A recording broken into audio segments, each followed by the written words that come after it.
Welcome back. It's that time of the year when activists raise awareness about the protection of the environment. Today is Earth Day, and the official theme for 2023 is Invest in Our Planet. Volunteers worldwide are getting together to plant trees and clean the environment, marking the 54th anniversary of the movement.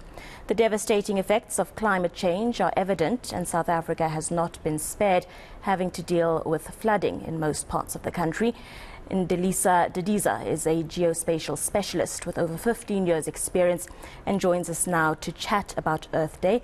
Ndilisa, welcome to eNCA. Welcome to Newsnight. Thank you so much for joining us rather. Just talk to us about the importance of Earth Day and why it's important for all of us to get involved. So Earth Day is about environmental awareness.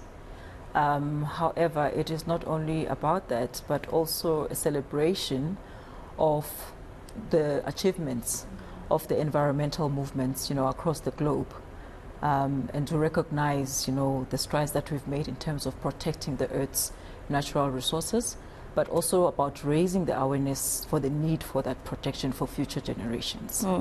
And you are a geospatial specialist. It's so interesting, and I love speaking to a woman in this field. Just talk to us a little bit about what it is that you do as a geospatial specialist. Am I pronouncing it correctly? I'm not sure. 100%, 100%. Okay. So what we do is to basically use geographical information systems and remote sensing to help our clients or customers to make more informed decisions that are location-based. Okay. So using these technologies, for example, we can monitor the Earth, we can find the shortest routes between various points. But in line with today's theme, it's more about being able to monitor what's going on around us in our environments and the Earth. And that's basically what we do at Khotatso Innovations. Amazing. So while we were WhatsApping each other, you spoke very often about something called Earth observation and the importance thereof. Just talk to us about what exactly that is and how it ties into Earth Day. So Earth observation, like the word said, observe the Earth. Yes. It basically means that we use satellite imagery, we use aerial photography that can allow us to know exactly how the land is, how our environments are, how the impacts of climate change, for example, are affecting the planet. Because we don't have that view. If you and I are sitting here, we don't have a view of all the masses of land to be able to actually know and observe. So Earth observation is that technology. We use remote sensing within that to be able to observe the Earth. And that's what the field is about. You are observing the Earth in order for you to be able to make more informed decisions, timely decisions before the impacts of, for example, climate change actually affect us. So that's what Earth observation is about. And I found it very important to have this discussion because I was watching the trends and Earth Day wasn't really very prominent on platforms like Twitter, where people usually have very robust discussions. So it is a concern that South Africans are not having these conversations often enough. It is a concern that we are not doing as much as we potentially can with regards to sustaining the Earth. So what would you say are some of the biggest concerns that we are seeing around sustainability and environmental awareness? I mean, we've seen massive floods in KZN and other parts of the country as well that has caused tremendous devastation. What are some of your concerns as a geospatial specialist? If you cannot see it, you cannot manage it, you cannot plan for it. And that's the importance of Earth observation within not only Earth Day, but like you say, in terms of sustainability, in terms of being aware of what's happening in our environment. So we have the tools. My concern is that we have the tools and we're not using the tools to observe the Earth and therefore to be able to mitigate against those risks, For example, with the KZN floods, a lot of the data is there or was there, and it helped, post the flooding to be able to actually see what's happening on the ground and how many areas are affected. But it's all about us mitigating the risk. Yes, some incidences cannot be avoided. However, let's mitigate the risk. Let's plan so that we have on the ground, we've got disaster management services that are ready because from Earth observation or observing the Earth, we've been able to see what's coming and we've been able to plan for it. So let's use the tools. I think for us as specialists within the space, that's the main thing, that we are here, we are available, we've got the tools, let's work together, government, private sector, communities, because remember, this message needs to go all the way down to communities as well, to say that here are the tools. So, let's raise that awareness so that people know what's available there and how we can help each other and work together. Indeed. To be able to have a better Earth. Yeah, and a sustainable Earth for future generations. Absolutely. As well. I mean, I don't have kids yet. My kids need to still be born eventually one day and live on this Earth as well. Absolutely. But we chatted briefly about commemorating Earth Day today. As your organization's founder and director, how did you guys contribute this year? So this year we joined an organization that's called African Earthizens, and basically what they are doing. This was their second annual event, okay, whereby they celebrate Ecopreneurs. Ecopreneurs. Yes. Interesting. And these are, yes, I was quite excited when I heard about it. Yes. We're invited by one of our environmental partners. And basically it's about saying, how do we clean up the Earth and take that waste and turn it into products that can, create businesses that can be sold, that can, businesses that can employ people. And the theme around today's event was basically that waste can actually be gold. We just need to look around us and get involved. And see how we can turn this waste, and also, of course, clean up our environments as well, and therefore, changing the Earth.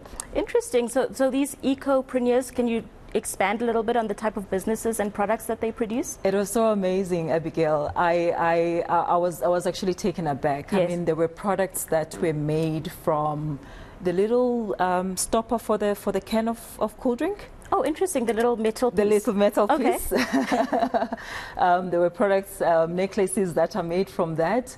There was clothing. There was also fashion designers that use plastic to actually create garments. Beautiful. Even a bag for kids, that looks so amazing.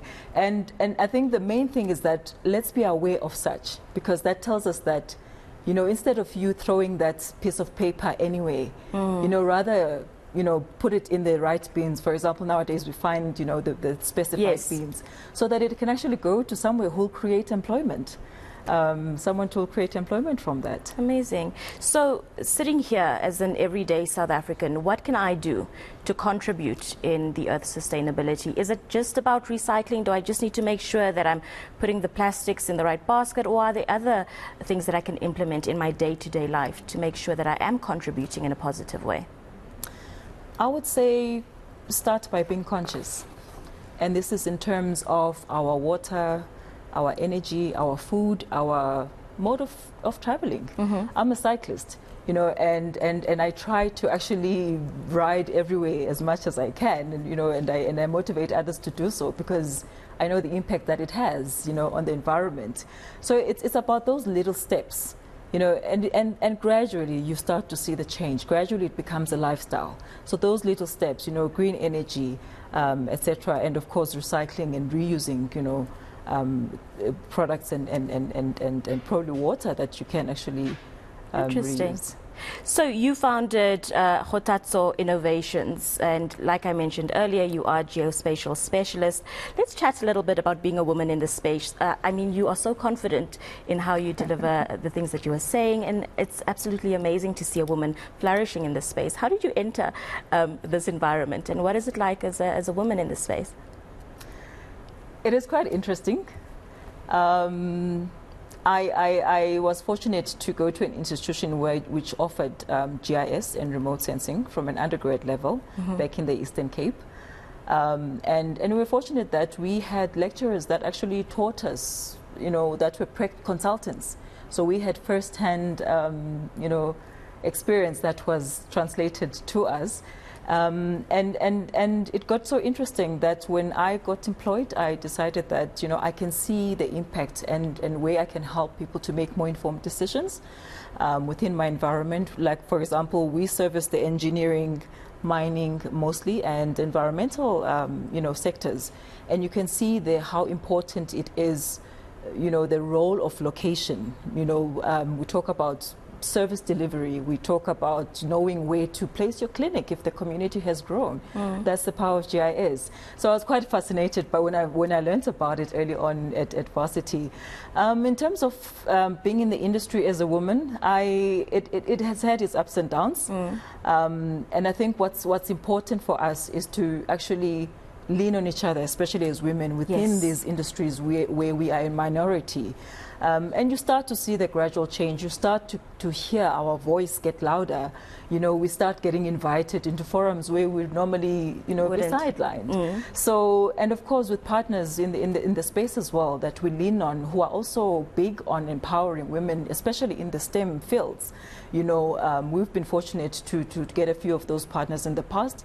And that really does help us to get access to market and to be able to share our message and our voice, as women within the geospatial industry. I love that. And Ndilisa, thank you very much for joining us and sharing your knowledge and chatting to us about the importance of sustainability and Earth Day. Thank you so much for your time. Thank and you. All the best. Keep doing what you're doing. It's lovely to see. Absolutely. Thank you. Thank you. It's our pleasure. That was Ndilisa Didiza. She is a geospatial specialist and also the founder and director of Hotatso Innovations, joining us here. Did you know that today was Earth Day? How did you commemorate it? Let us know on social media.